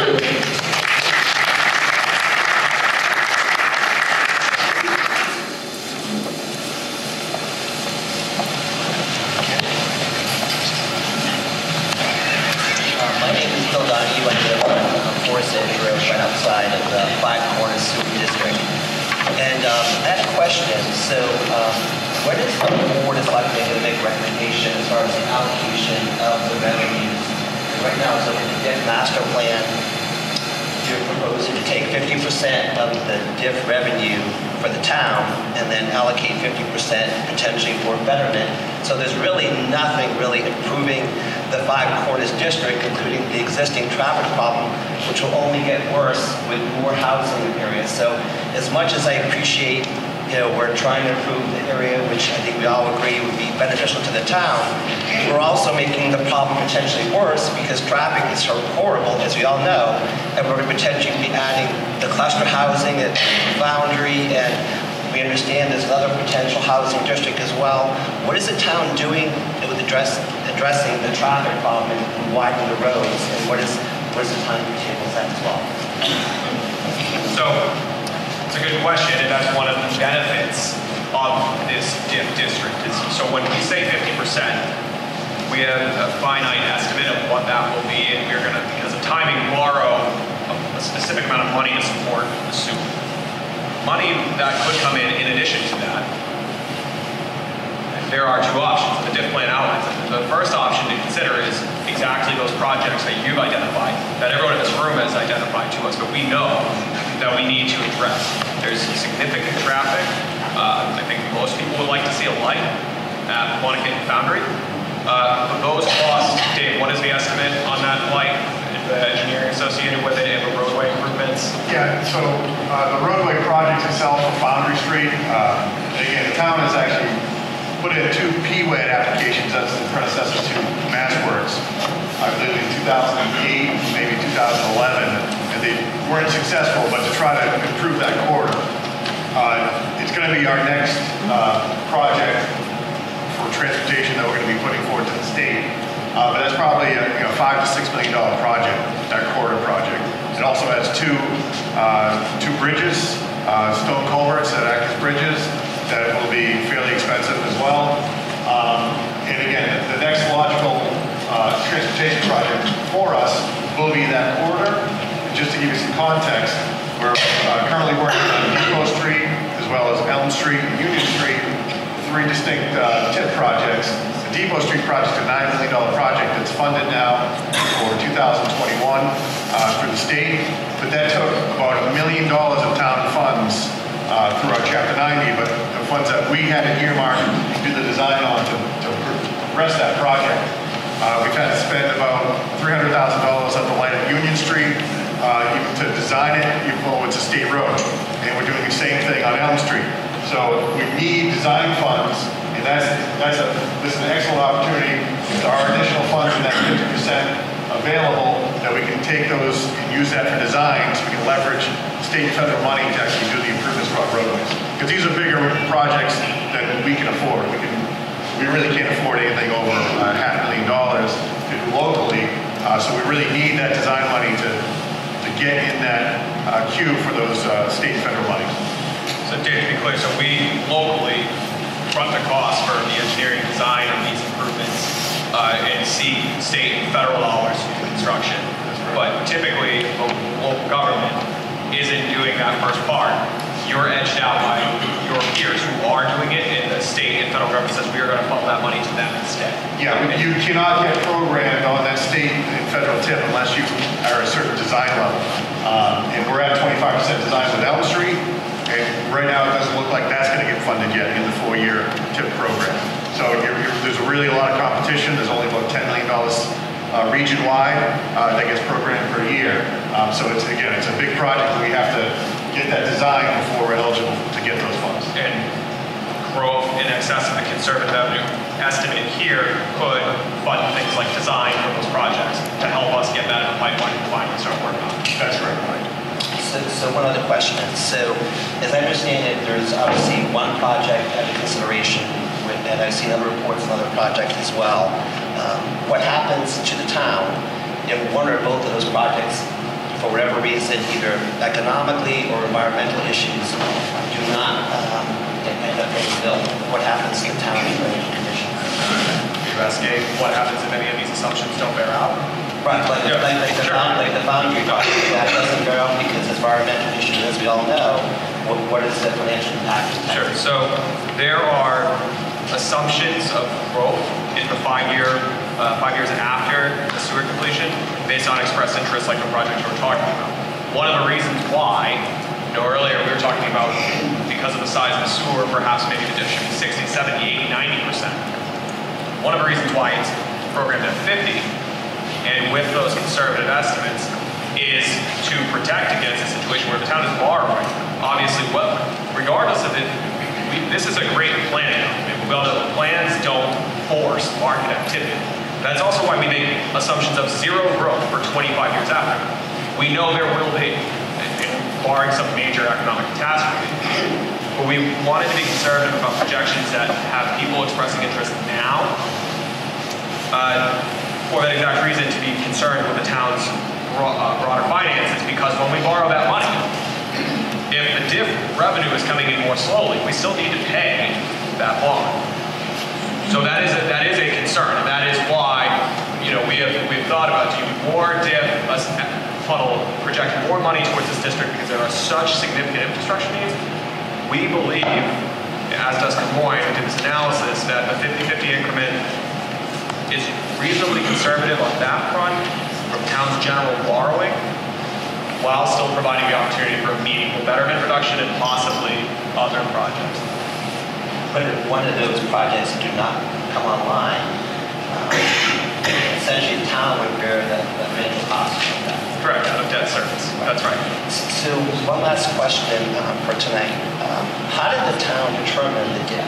And the reason why I ask that, because as I understand, the DIF can be used for many things, including recreation, athletic fields. So as we all know, we have 524 Depot Street.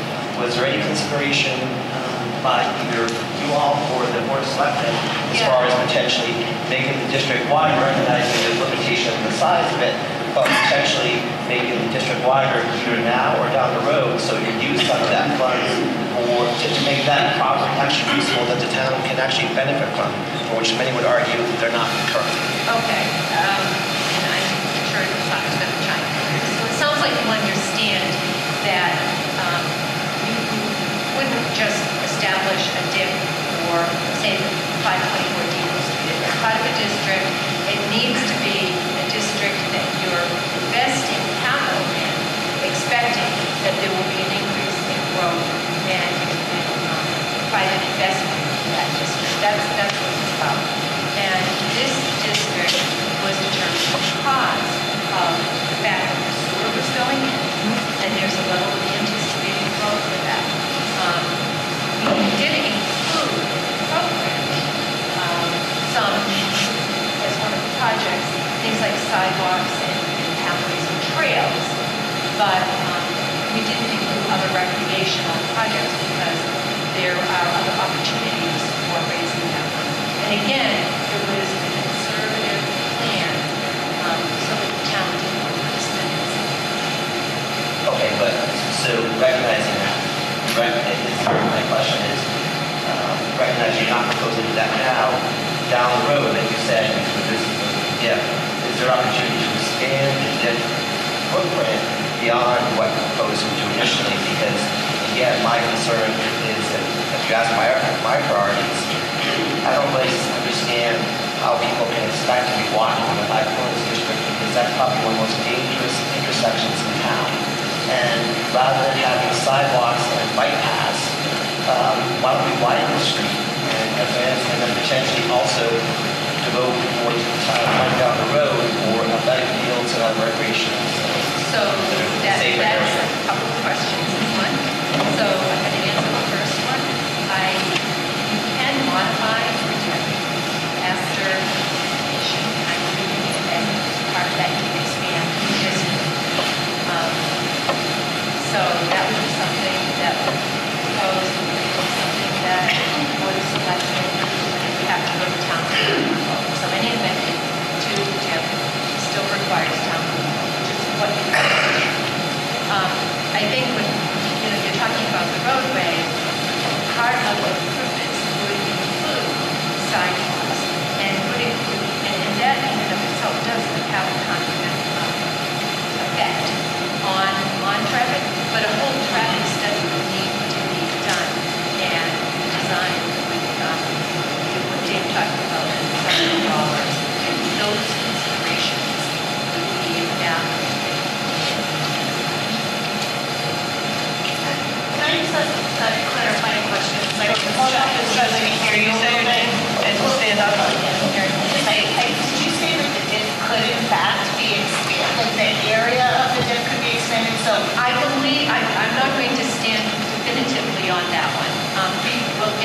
I'll check back.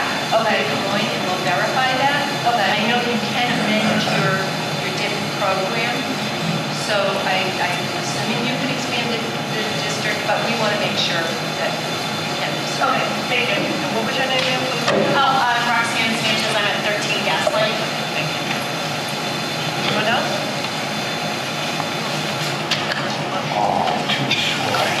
My name's Kelly Barker. I live at 531 Foundry Street. When we came to Easton, we bought into a signed historic district. It was country. It was beautiful. We loved it. Over the years, that's changed. It's becoming more and more like Brockton. Speak up. We're talking about, now we're talking about 2 phases of development. And what I want to know, what to say is that I'm one of the guys that's already paying for a above ground septic system. I'm one of the guys that pays to have it serviced every year.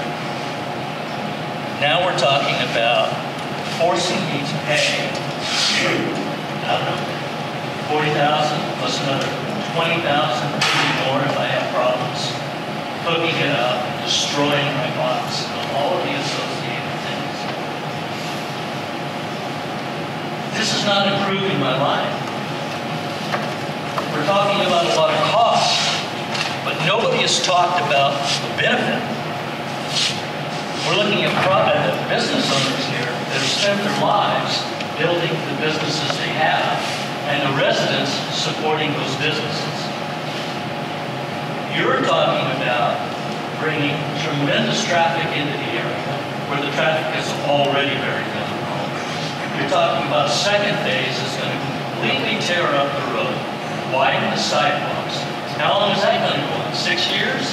We're talking about 2. And we're going to talk about another how many? We live there.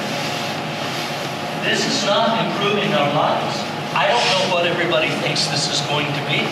When it's all done, and you brought all the additional businesses in, you're talking about more restaurants. What does that do for competition for the people that built their lives here?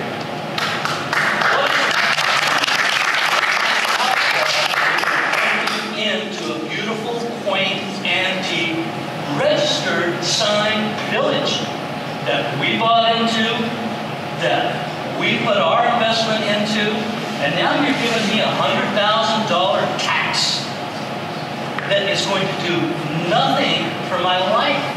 It's going to reduce my property value because of the traffic. I spent yesterday, day before yesterday, I spent 30 minutes outside digging liquor bottles out of my shrubs. Well, what's happened down there already is absurd.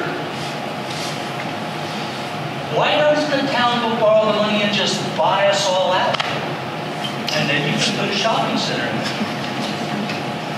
And then you can get the revenue you need, potentially, if you do it right, to pay the bills the town has generated through the poor management. They're spending more than they have. They're already in debt. You can't expect to tax us with projections that may or may not work out. This is not a good thing for us, the residents here. We're all telling you that. We're speaking about this. This is a train going in a very bad direction. This is a lot of money that you're forcing us to pay that I don't see anybody in here that can tell you what the benefit to them is. Kelly, for clarity, you're talking about sewer projects? I'm talking about the sewer projects, I'm talking about the additional benefits they're talking about. I'm talking about the widening of the road, the sidewalks, the street lights. Is that a historical district element that we're talking about here? It doesn't sound like it to me.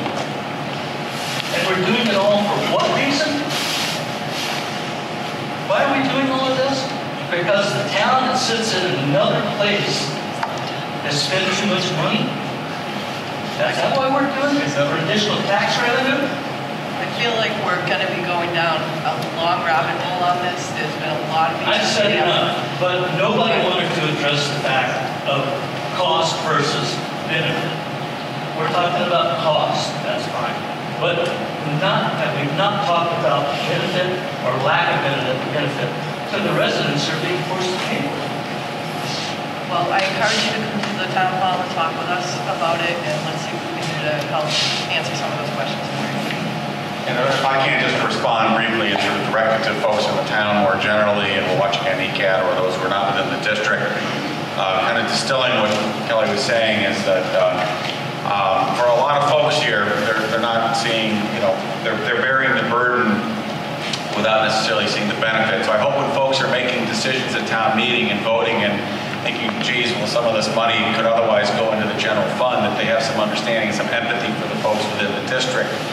The town overall has voted for a number of years to approve the sewer projects, but there are 5 districts, and in this case, there's 320 property owners that are bearing a $16.8 million investment. And a lot of that benefit of the return on that investment that's coming from the folks here will go for the benefit of the town. So I hope that the town generally can just understand what Kelly was saying is that there is a burden being borne here by the additional construction and the other things, and that the folks will look at, have some empathy for the folks within the district, and will want to help us by voting in favor of the DIF, and that's what we're asking for folks to consider doing.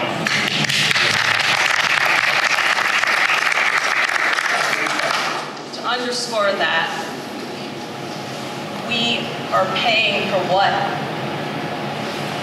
Moyne Associates has said can turn out to be $14.2 million benefit for the town overall. The DIF is an opportunity to help reduce some of that burden for us. Simply. Yes, the town is taking on some burden for borrowing, but they're going to get, if Moyne's projections are accurate, the town is going to get the $14.2 million anyway. Whether we pay for it entirely for the sewer system, or we get a little bit of a break from the DIF. So we're just appealing to get some benefit. The neighborhood we do want to see improved. We want more than just, we want a community. We want it to have, to be sensitive to the historical aspects of it, to the environmental aspects of it. There are many questions about the foundry site and the future and the benefits. And yes, we're bearing the burden financially. We're bearing the burden of the daily life, our experiences. But we're already in that rabbit hole because the sewer is getting installed at this point with or without the DIF. The DIF is one avenue that can provide funds for that longer-term vision. And we just appeal to the board that decisions about the sewer districts all throughout Easton, like that decisions are made thoughtfully with the people, the impact of the people in mind. And I hope, my sincere hope is that planning in advance for our district is done thoughtfully and not haphazardly as the needs arise. We have a baseline goal, but I really want it to be thoughtfully done. So let's help us out with this.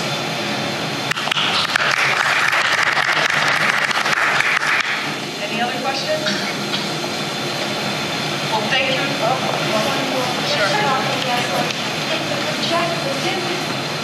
The DIF is based on future gross revenue, right? Okay, so we don't need that 5 years after it starts, right?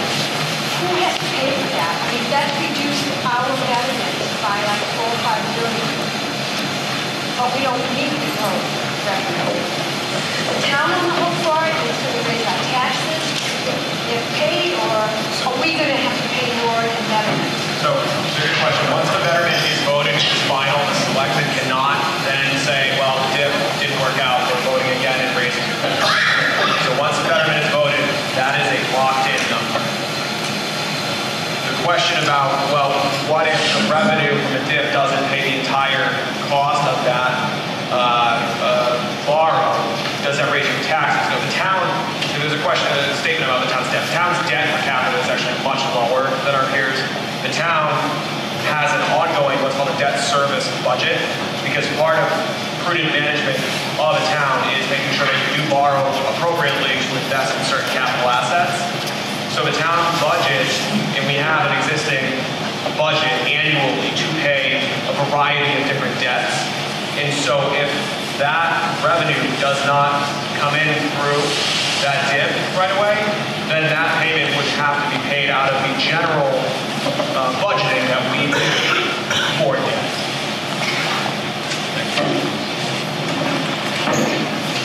Any more questions? Last round? All right, I want to thank everybody for coming tonight. Thank you for your thoughtful questions. And to remind everybody that town meeting is May 20th at the high school at 7 p.m. I know we'll see you all there, and we hope you bring your friends, and we hope the people watching at home will be there also. So thank you very much, and I'll be